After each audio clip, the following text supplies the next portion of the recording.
All right. Well, here's a good question. So this is a question for me, but also Joe, please dive into this one as well. So, question for Dan: what is the most valuable peer group for Ergo to target?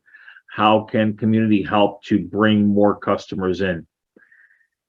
Um, so okay.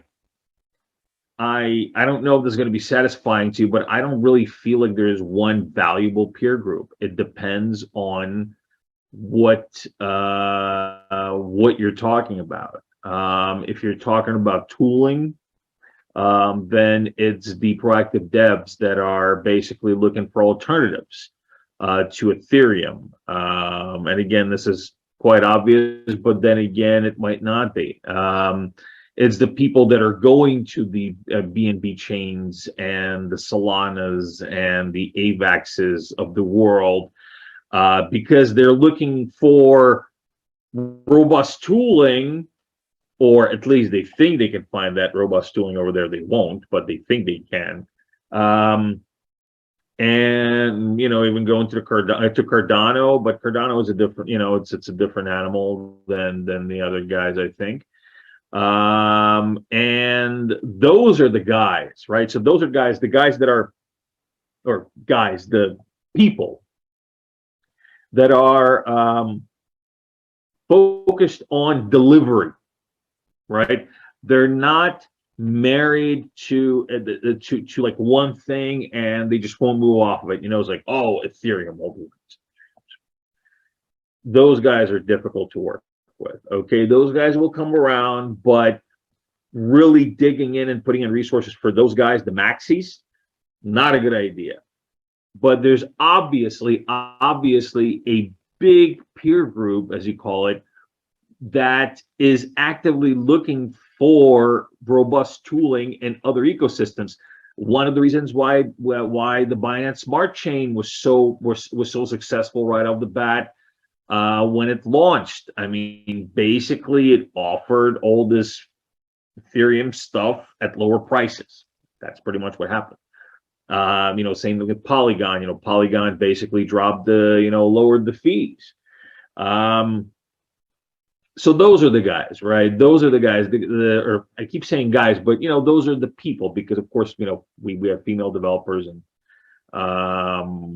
it's not about to me, it's not about who writes the code. It's about what's in the code and if I can review and vet the code. So code is law. And as far as other aspects, right? So as far as businesses, bringing businesses into the ecosystem, I believe, and this is not, it's not limited to these small to mid-sized businesses, but I believe that Ergo is a perfect fit for small to mid-sized businesses because of all this different tooling, all this. I mean, a lot of this stuff is really easy to use, right? Some of this is pretty brainy. You need developers on there, but a lot of this stuff is really easy to use. And so I think that if we build enough gaps on top of Ergo that target these smaller enterprises, we will get a big influx of people using Ergo because it just works. It works. It's really scalable. It's really it's really robust. Yet it's we can pivot things. It's proof of work, so it's all about the work, right? Securing the system is all about how much hash power you have, how much work you put into it. It's very mathematical, very easy to wrap your head around versus proof of stake, which would take more time to explain and for people to understand. So yeah, that's what I think. If you're talking about commercial groups, I think small to mid-sized businesses would be the ones that could utilize Ergo the best. Although I do believe Ergo can be adopted on national scale, and I believe that it will definitely happen in the very near future. And as far as devs, yeah, the devs that are basically looking for the bigger, better deal, BBB, and they're looking for that perfect tool, perfect combination of tooling and functionality and security, which they will find with Ergo. What are your thoughts on this, Joe? Oh, I'm going to answer the second part first because I think it's probably most important. How can the community help to bring more customers in? I think one thing that the Ergo community does really well, that I hope it always continues to do, is education. When you have a variety of users in the blockchain space, some of which are pretty experienced and they're good at figuring out their own assumptions and looking at how things work, understanding their risks, and operating in these environments. And then you have some people that I'm just going to say need training wheels, right? They need some help. Maybe they're not quite ready to interact with these ecosystems or really take the time to say, okay, well, there is always some risk involved. What does that look like? How does this work? And that can be, from DeFi to, NFTs to really any aspect of the ecosystem. Having the community there as a way to create feedback, answer questions, be involved in educating users on, basically the assumptions they need versus, saying, hey, buy higher than I did.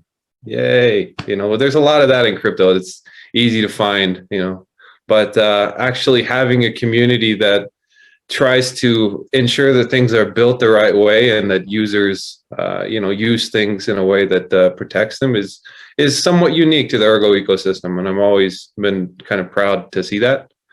What is the most valuable peer group for Ergo to target? Ooh, that's a good question. I would say miners, but the problem with targeting miners is it has to do with profitability, right?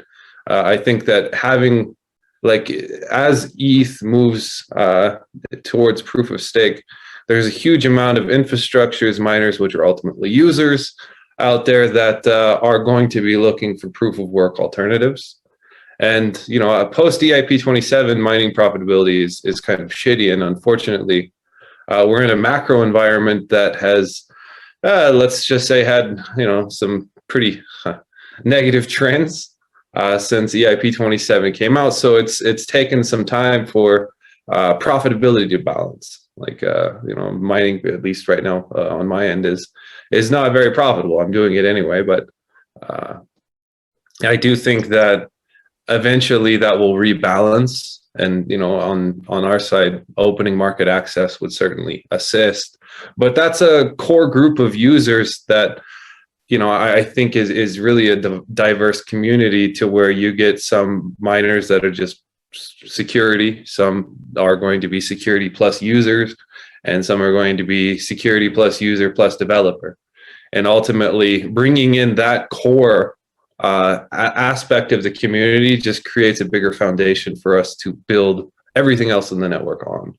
So I do think that that's probably the most valuable peer group short term. The problem is you can't gimmick or bullshit your way into attracting miners. I can't sing and dance for them and say, oh, join Ergo, it's really fun.